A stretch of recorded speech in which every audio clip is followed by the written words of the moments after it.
Hello, everybody. Welcome back to the More Adult, where the 60-something is reviewing this book by this 30-something and talking about adult things like getting a job and finding a job and all that other good stuff.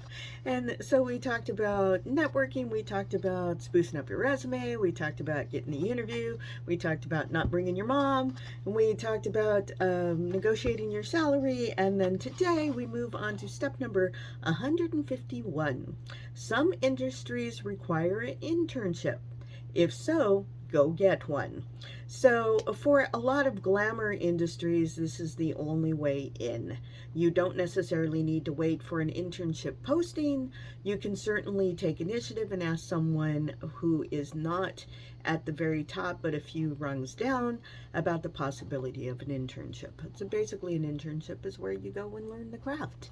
So we have a place here in town where you can be an intern and learn how to be a machinist. My company offers internships for people that are in college, and they actively recruit them and tell them, hey, you want to come work for us because we're really, really awesome. And then you get in there and you learn about the wonderful world of logistics. And then she moved on to step number 152, which are, again, some major truth bombs. Be prepared to do the worst, dullest assignments as a new intern hire. Do them cheerfully. Okay, so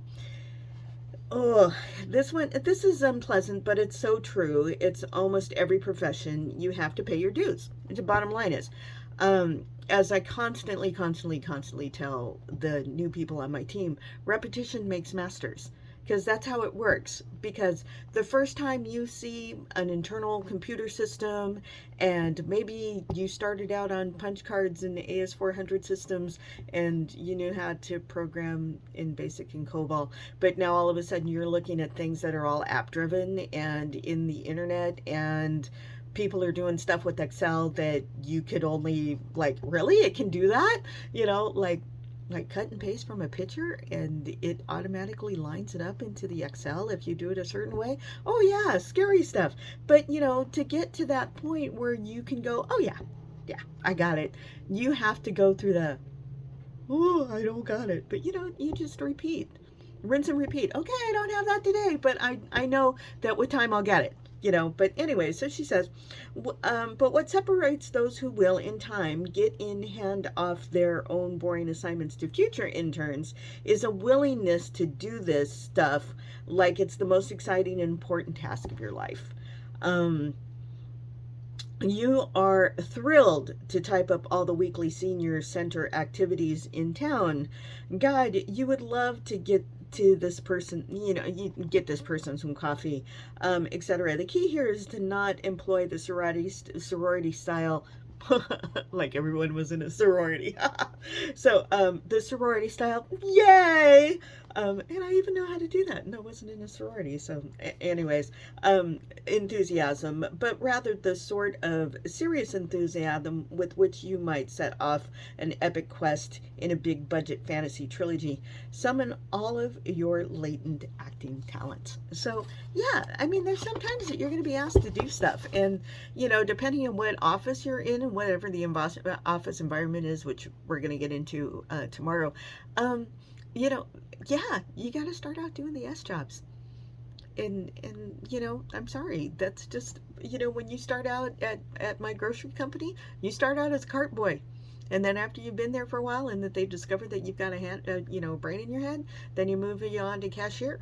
And then if they discover that you've got, a cashier, that you can handle that, they'll offer you maybe something in the business center, or they'll offer you to go into our School of Retail Management and you learn how to be a store lead or a store manager. I mean, every company has a hierarchy of how to do things. Nobody starts at the top unless you're born that way.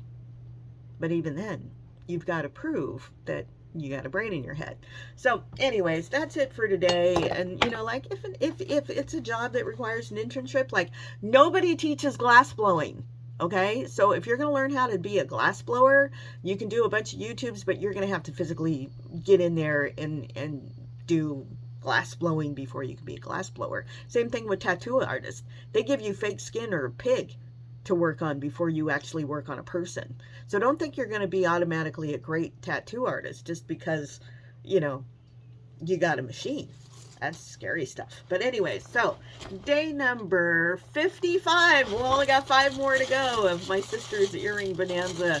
Let's see what we've got in the bag today. So, dun dun dun! More gnomes. These are, I don't know, limoncello? Lemon, orange, citrinomes. So we'll just call them citrinomes. So that's it for today. If your company offers an internship and you don't know what the heck to do, then go take that internship and learn something. Because believe it or not, that's how you start. You got to start somewhere. So anyways, on that happy note, don't forget, I love you, and ta-ta for now.